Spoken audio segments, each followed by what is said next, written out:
discovered. Incredible moment, an elderly black woman calls her son, the Attorney General, for help. Agnes Hartfield's heart pounded like a drum as she glanced around her weathered living room. Memories danced like shadows on the walls. Family portraits captured endless summers filled with love and laughter.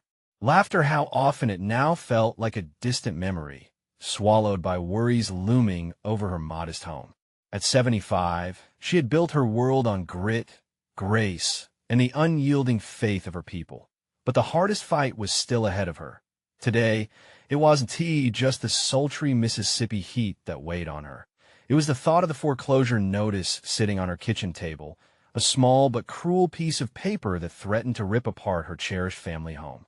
It felt like a weight crushing her chest, but she had never been one to shy away from a challenge. She picked up the phone. Hope flickered in her chest. She couldn't ignore the tears brimming at the edges of her eyes.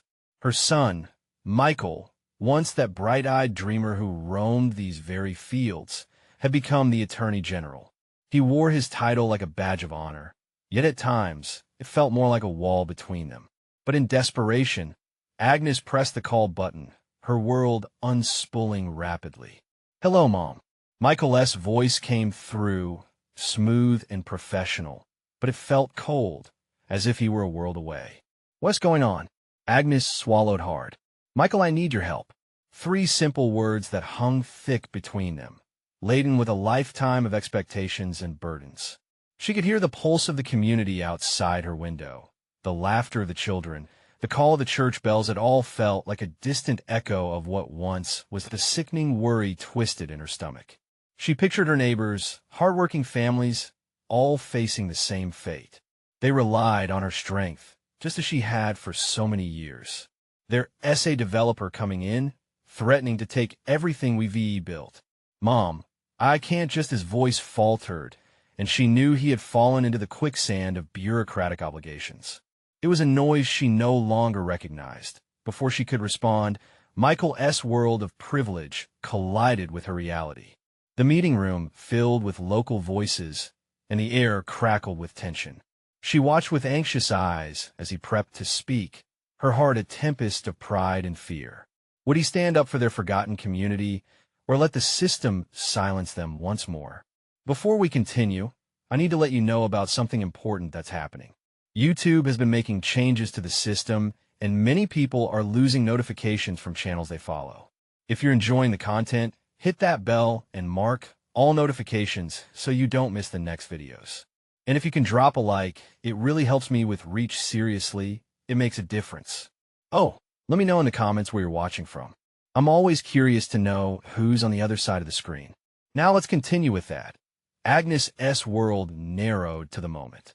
As the crowd looked on, Michael stepped up to the microphone, his figure framed by the fading daylight. Again, silence draped over them like a heavy blanket. Would he be a voice for justice, for her, for their people?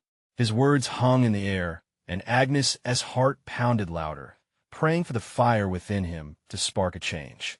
"Mom," he began, and in that breath, everything shifted. Hope and desperation intertwined in that fragile space. And as her stormy heart echoed the shared heartbeat of community, Agnes knew that together, they might just find a way through the darkness that loomed. The answer hung like a promise in the air. Could they rise against the tide? Michael took a deep breath, the air thick with anticipation. He scanned the faces in the crowd, familiar ones, neighbors he had grown up with, their eyes filled with expectation.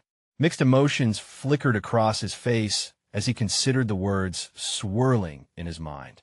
To speak out now, to defend their home, could change everything. "Mom," he said again, his voice steadier this time.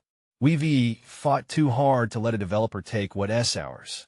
A murmur spread through the crowd, a spark igniting the tension that hung heavy.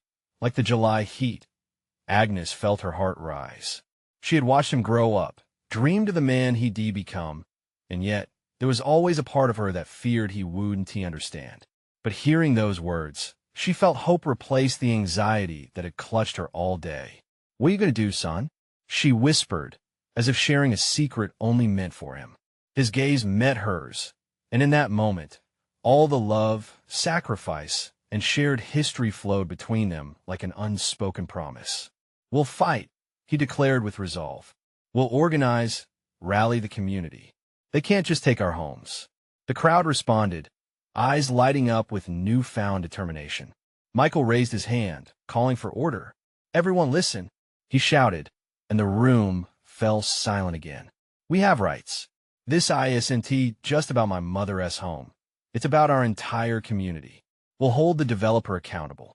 As he spoke, Agnes felt a swell of pride. This was her son, the one who had stood in that very field as a child, dreaming of change, and now he was speaking for them all. From the back of Michael's mind, doubts crept in. Would he have the clout to instigate real change? Or would he face the same indifference that they had endured for far too long? As he outlined plans to gather support, Agnes stood tall, feeling a rush of courage rising. This was their moment, a chance to reclaim their legacy, to show that together they could defy the odds. A feeling of urgency filled the air, one that hadn't existed before. They held the power within their voices, each of them in their own way. No longer would they stand aside and let others dictate their fate. The meeting room buzzed with energy, punctuated by murmurs of agreement and the sound of chairs scraping against the floor as people stood, eager to join the cause. "What about the town hall?" Someone shouted from the back, sending a wave of energy through the crowd. "We should schedule a meeting." "Absolutely," Michael affirmed, gaining momentum. "We need to mobilize the residents, get petitions signed. We'll gather evidence, demand transparency." But amid the fervor, Agnes couldn't shake the feeling of vulnerability that still lingered. Yes, they could rally. Yes, they could fight. But the system was powerful, and they were just a small community. What if their voices fell on deaf ears? As they dispersed, Michael turned back to Agnes, a flicker of worry in his eyes. "I promise, we'll do this together," he reassured her gently. But that doubt still curled in his stomach. The evening closed in around them, shadows stretching long, the promise of unity hanging thick in the air. Agnes placed her hand over Michael's, grounding him in that moment. "We're stronger than them," she said fiercely. "Together." As the sunset painted the sky in shades of orange and pink, a question lingered between them. Would the strength of their commitment be enough to challenge the powerful forces against them? A rustling sound caught their attention, a nearby commotion as more neighbors gathered, fear and hope battling in their faces. "Are we ready?"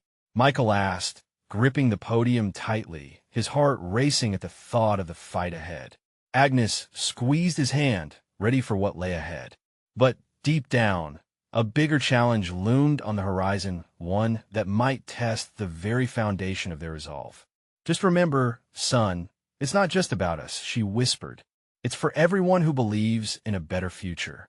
And with that, the weight of the fight pressed down on them both. What if their fight turned into something far beyond what they envisioned? Would they ultimately be prepared for the truth that awaited them? The days rolled into a blur of flyers, meetings, and whispered conversations. Each morning, Michael woke with the sun creeping through the curtains, its light spilling over papers strewn across his kitchen table. Petitions, notes, maps marking where they would canvass, they became his reality. He could hardly remember a time when he wasn't strategizing ways to rally the community. The world felt heavy, but the residents' excitement kept him moving. "Today's the day," he told Agnes as she handed him a mug of coffee, its warmth seeping into his palms. She smiled, but there was worry etched on her forehead. "Be mindful of the people you're dealing with," she cautioned gently. "Not all of them have our best interests at heart." "I know, Mom." He leaned in to kiss her forehead. "But we have to face them head on. We've waited too long for someone to stand up. It's time we make our voices heard." Later that afternoon, a crowd gathered at the town square, buzzing with both enthusiasm and nervousness. The weather was unusually beautiful for mid-July, the sun illuminating the people's faces like a spotlight. Michael stood at the front, his heart racing as he took in the sight before him: families, couples, the elderly, all united with a single purpose. "Thank you all for coming," he shouted, drawing their attention. "Today isn't just about saving my mom's home. It's about the future of our town. Cheers erupted from the group, a force of hopeful energy rolling through. There was a shared understanding in those cheers, a collective pain that spoke volumes. But there will be challenges ahead. Michael continued, his eyes scanning the faces. We've heard the whispers. We know the developer has deep pockets and connections. But that doesn't matter.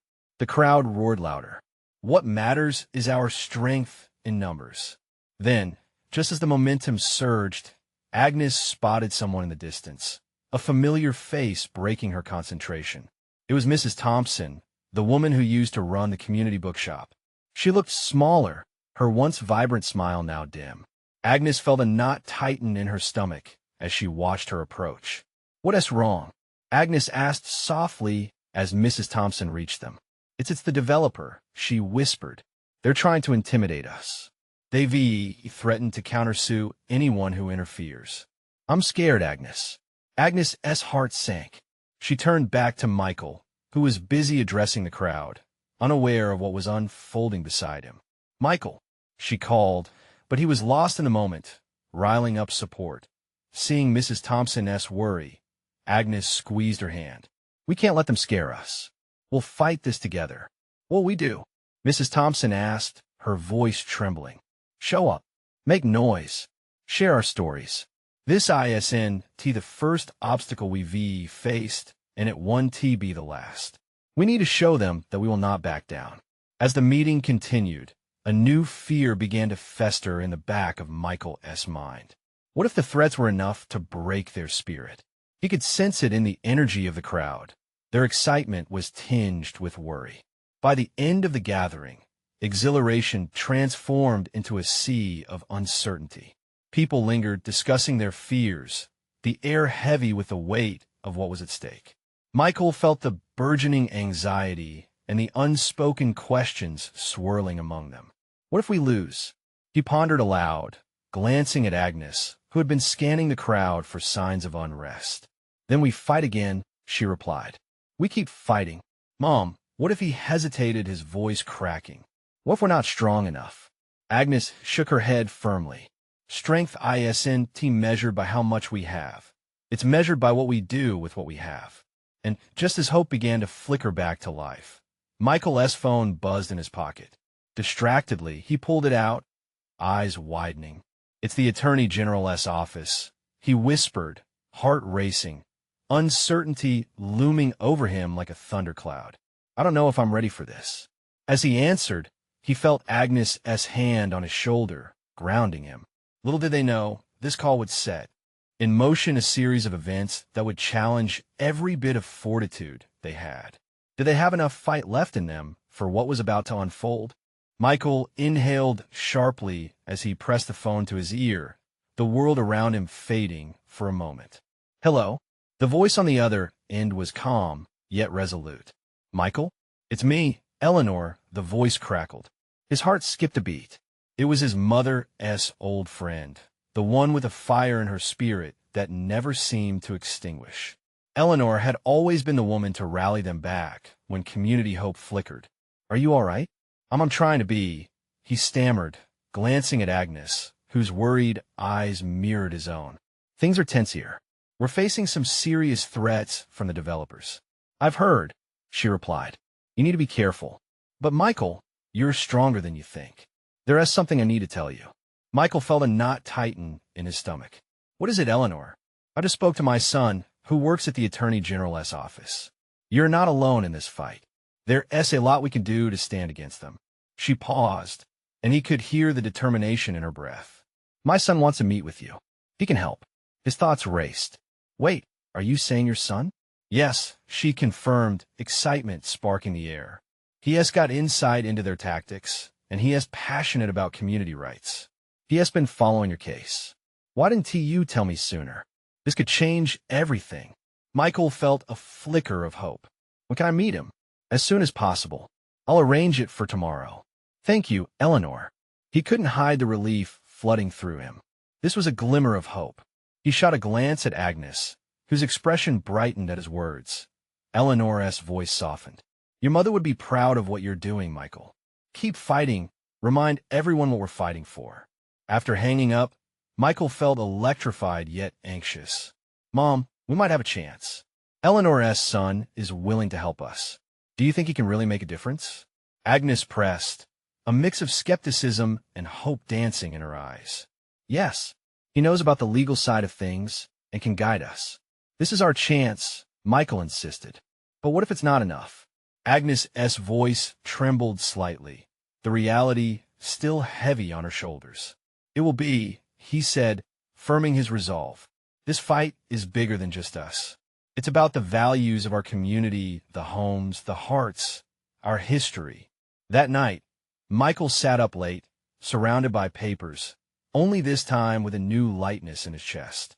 He could see the crowds he'd spoken to, their hopes echoing in his mind like a broken record, a song he was determined to change.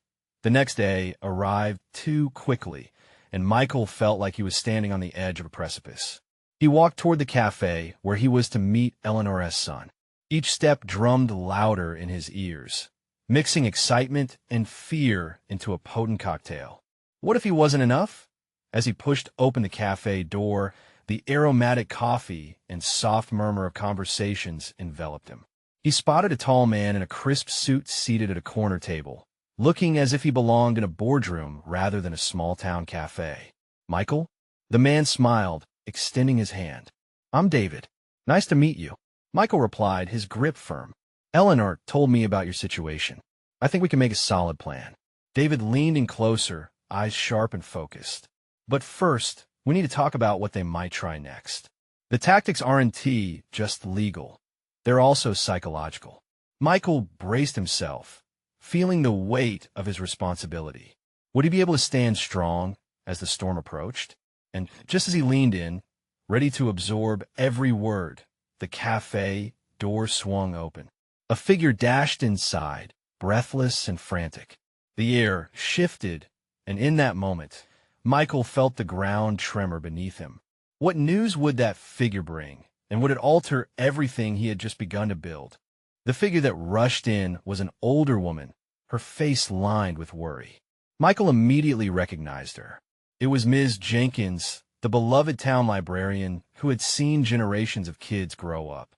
She was always a steady voice of reason, a protector of their town's history, but today, she looked shaken. Ms. Jenkins, Michael exclaimed, standing up. What's wrong? She took a few deep breaths, her hands wringing the edges of her scarf. Michael, you need to listen. I just came from the community center. They're planning to hold another meeting about the development, and it's worse than we thought. David leaned back slightly, intrigued. What do you mean? They're pushing for an all-out takeover, she gasped, still trying to catch her breath. They've already begun making offers to buy out families. They're spreading rumors that if people don't take the offer, their homes could be condemned. Michael felt a chill run down his spine. No, they can't do that. The thought of families being uprooted without regard made his stomach churn. They can, and they will if we don't act fast, Ms. Jenkins replied, her voice trembling. I overheard them talking about using intimidation as a tactic to get people to agree to their plans. Intimidation? David echoed cautiously, sitting up. Do you have any details? Ms. Jenkins nodded, her eyes scanning the cafe.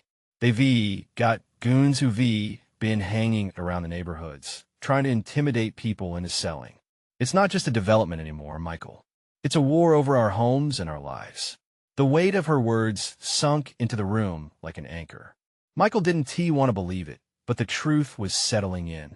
They were up against something that had clawed something that wasn't just about the land, but about their very community. What should we do? Agnes's voice broke through the tension.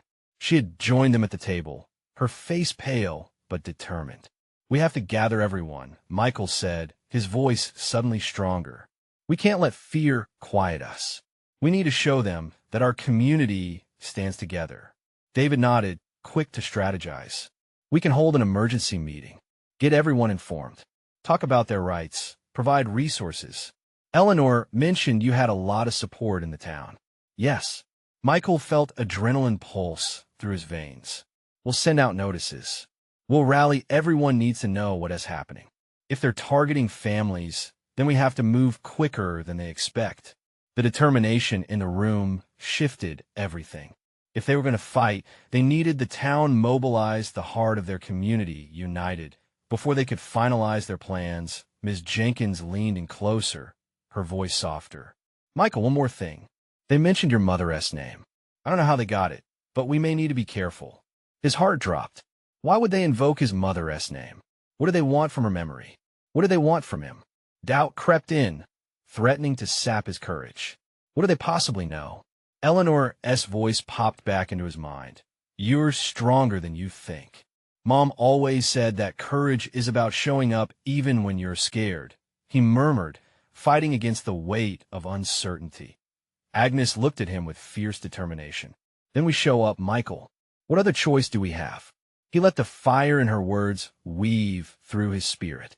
If they planned to push back, they would arm themselves with truth and unity. That was the only way to fight, to take a stand for their homes and community. As they wrapped up their plans, Michael felt a sense of urgency budding inside him. The community had to stand united or risk losing more than just land. But deep down, he wondered what other secrets lay beneath the surface. Just as they began discussing logistics for the meeting, a distant voice called out from the cafe entrance. "Hey, you all need to hear this." Michael glanced up, heart racing. He sensed another wave of urgency, and with it, the realization that this fight was far from over. The challenge was only just beginning, and he needed to be ready for whatever was coming next. The voice from the cafe entrance turned heads. Concern and curiosity surged through the room. Michael held his breath, wondering what news could possibly top what Ms. Jenkins had just delivered. The figure that stepped forward was a young man with an anxious look in his eyes. "Who are you?" David asked warily. "Sorry for barging in," he said, running a hand through his tousled hair. "I'm Dan. I heard what you all were talking about. My mom has been following the developments, the ones forcing families out of their homes." "Yeah," Michael said, a hint of apprehension lingering in his voice. "What about it?" Dan shifted his weight, glancing at Ms. Jenkins before meeting Michael's gaze. "She's connected to some folks who have information about the buyers and their plans. She said they're planning something big, and we might want to get ahead of it." "What do you mean something big?" Agnes interjected, her eyes narrowing. "Look," Dan said, lowering his voice. They've got the law on their side. But my mom thinks there are ways we can exploit that. We can't just lose faith. We've got some leverage if we act quickly." Michael felt a spark ignite in his chest. "How do we do that?" "Our moms," Dan said with fervor. "They both have history with this town, and they know people. If we can leverage their connections, we might find a way to stall this takeover. But we need to meet with them, get them on board. They're the backbone of this community." Ms. Jenkins nodded slowly, her face brightening with recognition. "You're right. The older generation has seen these battles before. They know how to fight back. If we rally the mothers, the heart of our community, we could have a fighting chance." "Exactly," Dan exclaimed, the tension in his shoulders easing. "But we need to act fast. They're moving quickly and will take down anyone who gets in the way." The air thickened with hope and a tinge of dread. Michael glanced at each face around the table, absorbing the weight of responsibility that settled upon him. "So we call a meeting, we get our mothers, and we make sure everyone knows they have a voice in this. Make them feel empowered." "Empowerment through unity," David said, a smirk touching his lips. "I like it. Let us unleash the moms." Laughter broke through the tension, but Michael could feel the pulse of urgency thrumming beneath it. He picked up his phone, his fingers trembling slightly over the screen. He started typing, sending out a text to everyone he knew. Urgency filled every word meeting tonight. "Bring your family. We're fighting back." But before he could hit send, Dan interrupted. "Wait, I almost forgot my mom has a friend who is an attorney. She is also concerned about the developments. If we can get him involved, he might offer his insight on what those buyers are trying to do. We can't be caught off guard." The idea hung there, heavy yet electrifying. Michael tapped his phone again, this time adding a note about reaching out to the attorney. A warmth spread through the group. For the first time since the news broke, Michael felt a flicker of solidarity that hinted at strength. But then, A new thought emerged. What if they couldn't trust the people in power? Are we sure we can rely on them? He asked cautiously, staring into the distance. What if they have their own agendas? Agnes leaned forward, her brow furrowed. We can't doubt. We have to believe this will work. For all the families who are counting on us. He nodded, the camaraderie boosting his resolve, but that gnawing doubt still clawed at the corners of his mind. As they started detailing their plans, his heart thumped steadily in his chest. They were building momentum, but Michael couldn't shake that feeling. Just then, Dan's phone buzzed with a message. His face fell, and without a word, he looked up, pale as a sheet. Guys, we might need to speed this up, he breathed. I just got a report they're outside. Panic washed over the group. Who were they? What did they want? Are we ready for this? Michael thought, the weight of the impending confrontation settling on his shoulders. Would their fight be enough? Would they be strong enough to protect their homes? With every heartbeat echoing in the room, he understood one thing. The battle was only beginning. The murmur of the cafe faded into a heavy silence. Michael felt the air change, thickening with a weight of fear and uncertainty. He locked eyes with Dan, who looked as if he were about to burst. Who is outside? David asked, his voice taut. I don't know. Just a tip. We need to prepare, Dan replied, his brow slick with sweat. Ms. Jenkins, usually so composed, was fidgeting with her necklace. We need to get this meeting going.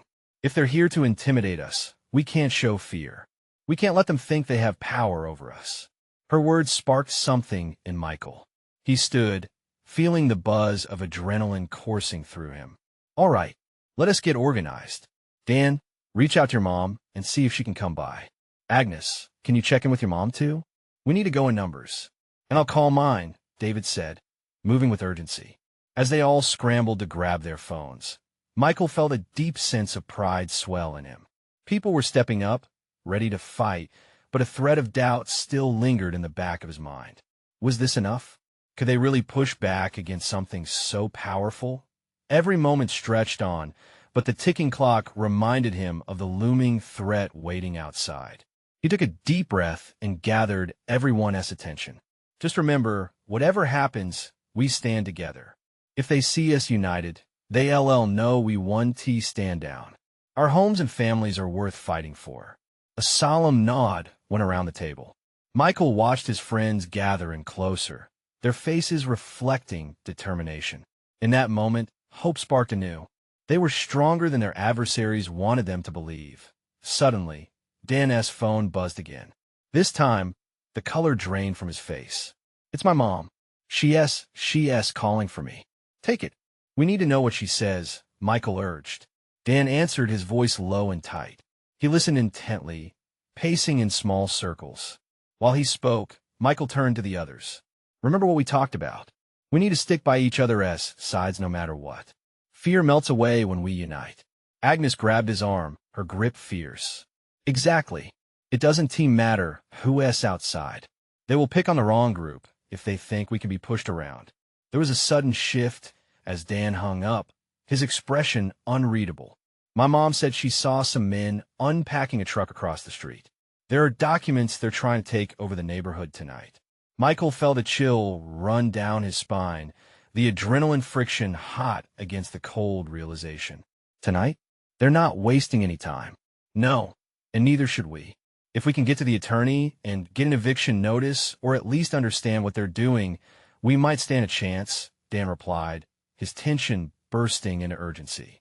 The group exchanged glances, and without needing words, they knew what had to happen next. Let us go, Michael urged. We need to be out there, ready to face whatever's coming at us.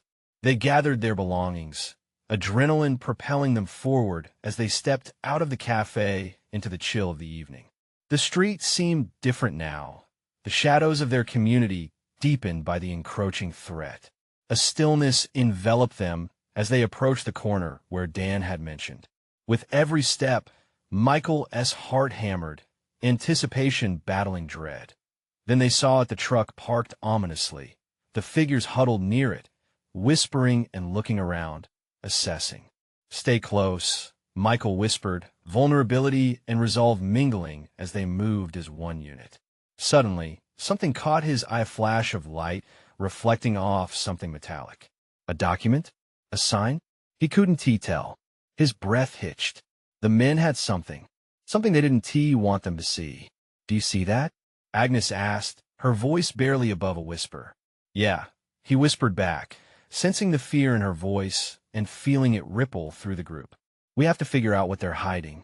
But as they moved closer, they were met with a jarring realization they weren't the only ones out on that street, drawn here by the hope of protecting their homes.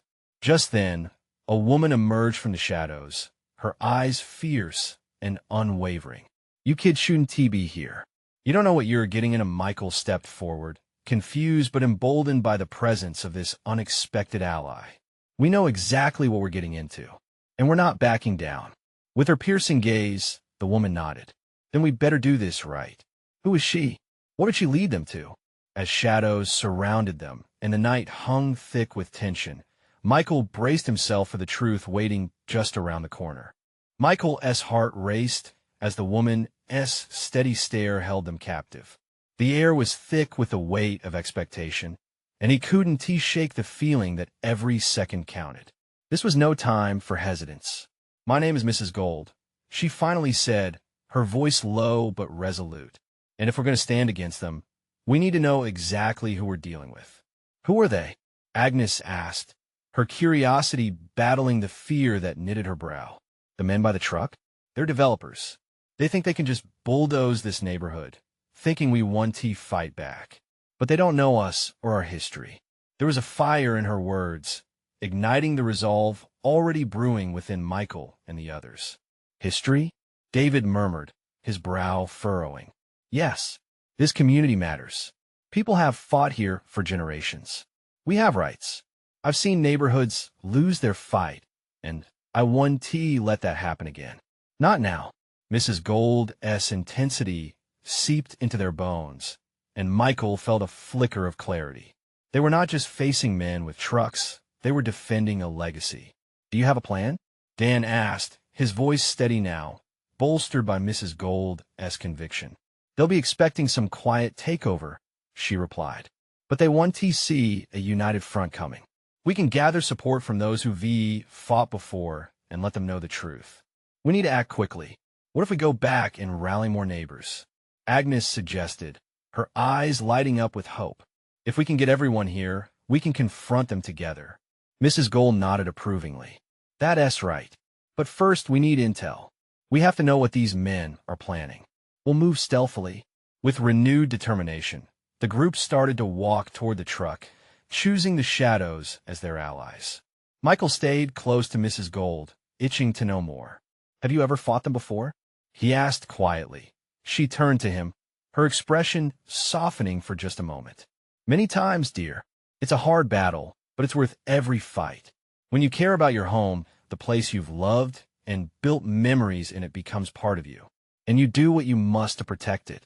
Michael swallowed hard, her words echoing deep within him. "We have to find a way to expose them. If we could just get what they're working on." "It's not just documents," she interrupted gently. "It's the heart of the community. We'll show everyone who they really are and what they want to take from us." The shadow of the truck loomed ahead, its dark outline against the late night sky morphing into a sinister symbol of their struggle. Michael gestured for the others to stop. They needed a new strategy, and fast. "David, you're quick and small. You can sneak around and distract them while we look for clues," Michael suggested, his voice a hushed urgency. "I can do that," David said, nodding confidently. "What about the rest of us?" Agnes chimed in. "Wait for my signal," Michael replied, adrenaline coursing through him. He exchanged glances with Mrs. Gold, feeling a strange kinship with her two guardians standing common ground, ready to fight for what mattered. As David stealthily moved away from the group, his heart pounded in his chest. He could feel the weight of their hopes resting on him. The shadows seemed alive, pulsating with tension, as he edged closer, air thick with the fear of being discovered. But just then, a shout rang through the night, startling David and causing him to freeze in place. "Hey, what are you kids doing here?" A voice called out, cutting through the silence. David's heart skipped a beat, and he glanced back, seeing Michael signaling him to keep going. Would they be able to uncover the developers' plans? Or would they find themselves trapped as the confrontation escalated? The uncertainty wrapped around them like fog, ready to consume. As David stood paralyzed, the call to action hung heavy in the air. What would happen next? David's heart thudded in his chest, his instincts screaming for him to turn tail and sprint back. But he knew he couldn't. Not now. He caught Michael's eye, a silent exchange passing between them, fear battling determination. "Hey," the voice carried again, sharper this time. "You kids can't just hang around here." With a quick breath, David bolted. The snap of his footsteps echoed in the stillness as he dashed behind the truck's bulk. The night air felt electric around him as he pressed himself against the cold metal, cringing at every rustle. There were two men, bulky figures silhouetted against the truck's faint light. They were leaning against the side, laughing and tossing something back and forth. David's mind raced. What if he could find a way to overhear them? Steeling himself, he peered just around the edge, risking a glance. The developers were too engrossed in their conversation, oblivious to the world outside their bubble. David squinted, catching snippets of their dialogue. The plans get approved next week should be easy. No one cares. That was at the key to everything. If he could get that information back to Mrs. Gold and the others, they might still have a fighting chance. David recalled Mrs. Gold's words. They had to know what was being planned. But before he could turn back, the laughter stopped, and one of the men straightened up. "What was that?" he said, abruptly serious. David's breath hitched. The time for hiding was quickly running out. He decided to take a calculated risk. There was a pile of crates nearby. If he could just make it there without being seen, he might get a better vantage point. He took off in a low crouch, his breath muffled in his throat. As he crouched behind the crates, he heard footsteps approaching. Panic bubbled up, and he suppressed the urge to turn and run. Instead, he peered through a small gap between the slats, barely daring to breathe. Probably just a stray cat or something, the other developer dismissed. He got bigger fish to fry. With the tension easing slightly, David seized the moment. He scanned the truck's lower gate, and then, yes, he spotted a stack of papers lying in plain view. Documents. If he could just make it to them in a rush of adrenaline, David slid out from his hiding spot, creeping quietly across the gravel. He reached the truck's tailgate, heart racing, mind focused on the prize. Just as he leaned forward to grab the edge of the sheet, a loud clang echoed as the back of the truck jolted slightly. "Hey, get over here!" one of the men shouted, and every hair on David's body stood on end. Time slowed. He fumbled with the papers, grabbing them and stuffing them under his shirt. He glanced back and saw the two men stumbling toward him. There was no time left. David dashed forward, fear and adrenaline giving him wings. He sprinted away, the darkness swallowing him as he heard the men's shouts grow fainter behind him. Reuniting with Michael, Agnes, and Mrs. Gold was his sole focus. As he neared, he could see their worried faces, eyes wide, ready to spring into action. "Did you get it?" Michael's voice was breathless, anxiety splashing across his features. David nodded vigorously, panting. "We need to move. They're coming." Michael glanced at Mrs. Gold, urgency painting their moment. "What now?" Mrs. Gold straightened, her resolve unwavering. "Now we stand together. We rally everyone we can, and we make sure those developers know they can't just walk over us." And just as hope ignited within the group, a strange doubt flickered in David's mind. He hadn't seen all the documents. What if what he had wasn't enough? As they vanished into the night, each step thrumming with determination, David felt the weight of their mission pressing down. But pressure mingled with adrenaline, stirring something deep within him. Was he brave enough? Could they truly fight back? The answer hung in the air, full of possibilities and uncertainty. But as they moved forward, intent on uncovering the truth, David felt a strength building, a pulse that connected them all. But what unexpected twist awaited them as they gathered their neighbors? Would they be ready for the storm that was about to erupt? Underneath the shimmering stars of that Mississippi night, tension coiled in the air as Michael, Agnes, David, and Mrs. Gold hurried back to the cafe, hearts racing. Armed with David's stolen documents, they knew the fight was only beginning. The hope they had fought so hard to ignite now bore the weight of undeniable responsibility. Every shadow felt like a threat. Every whisper seemed charged with dire urgency. "Do you have everything?" Michael whispered urgently. "Do we know what these papers say?" David nodded, tucking the documents closer to his chest. "Not entirely, but if they were this important for the developers to hide, they could spell trouble for them or a chance for us." The cafe's interior buzzed as neighbors flocked in, eyes wide, blurting questions. "What is happening? Are we safe? What can we do?" Each voice wove into the fabric of their growing resolve. Agnes stepped forward, heart thumping with pride and anxiety. "Everyone listen." Her voice rang out, strong and steady, pulling them together like a lifeline. "We have a situation. Our homes, our community are under threat. The developers are attempting a takeover, and we want to let them do it without a fight." Gasps swept through the crowd, fear mingling with the crackling energy of fire igniting. "We're not just facing powerful men with deep pockets," Mrs. Gold added, her fierce spirit shining through. "We're fighting for our history, our families, and our future. If we come together, we can protect what is ours." A ripple of determination surged through the crowd, a spark of belief transforming their tension into collective strength. Cheers erupted as hands clenched into fists, hearts beating like drums. "But how?" Someone shouted. "What can we do?" "We gather." Michael spoke, his voice booming with conviction. "Everyone has a story. Everyone has a right to fight. The first step is to share our stories. We're not just individuals. We are a community united in our love for this place. If we come together, we can confront this injustice." David stepped forward, the papers shaking slightly in his hands. "I overheard the men talking. They plan to push their agenda by buying families out, offering settlements until they think we'll just give up. But we can't fall for it. We can unite, spread the word, share what we know." "Exactly." Agnes' voice broke through with energy.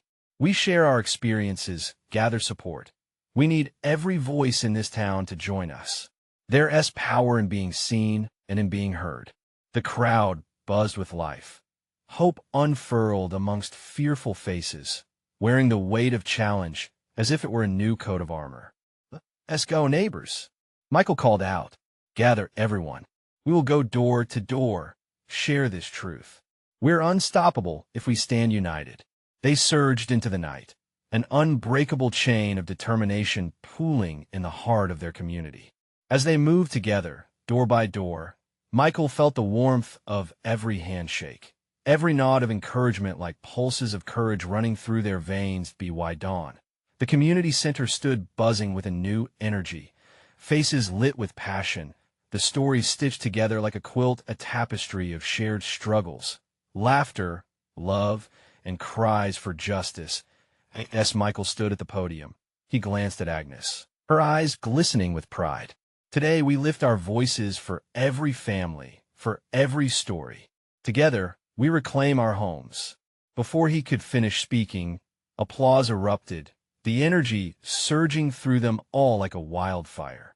Neighbors rallied around one another, forming committees, drafting plans and strategies, each heart beating in rhythm with hope. Just then, the door swung open, and the two developers stepped in, the air heavy with disbelief and arrogance. But this time was different. "We have rights, and we will not be intimidated," Michael declared fiercely, the words ricocheting off the walls like thunder. "We will protect our homes and our future." The developers looked astounded, the air thick with disbelief as murmurs of support surged through the crowd. No longer were these spirited voices mere whispers. Together, they roared. And as Michael looked back at those gathered, his mom, Mrs. Gold, David, and countless neighbors who had spent lifetimes in this town, he felt something swell inside him, a fierce unity and a shared understanding. No matter the outcome, they wouldn't face this fight alone. If we bind together, they'll see us. They'll hear us, and they can't take away what we built. Agnes shouted, her resolve sparking more fire. And with that declaration, Michael lifted the papers in his hands. Let us start the fight, neighbors. Together. Cheers erupted once again, echoing in the corners of that old community center, the walls that had stood witness to so many trials, next ready to record their victory. This was their stand. Now, they were ready for the storm.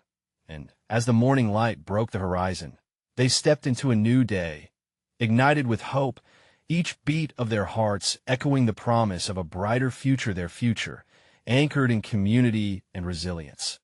Now, they would rise and uproot the darkness that threatened, hand in hand, pulse for pulse, for they had found their strength in unity. You need to subscribe now for more incredible stories of hope and transformation. This is the moment to show your support. Leave a like now to feed the algorithm. Don't wait not even one more second to share this video with at least 5 friends who need to see this transformation. Comment your reactions and feelings about this ending below. Your voice matters.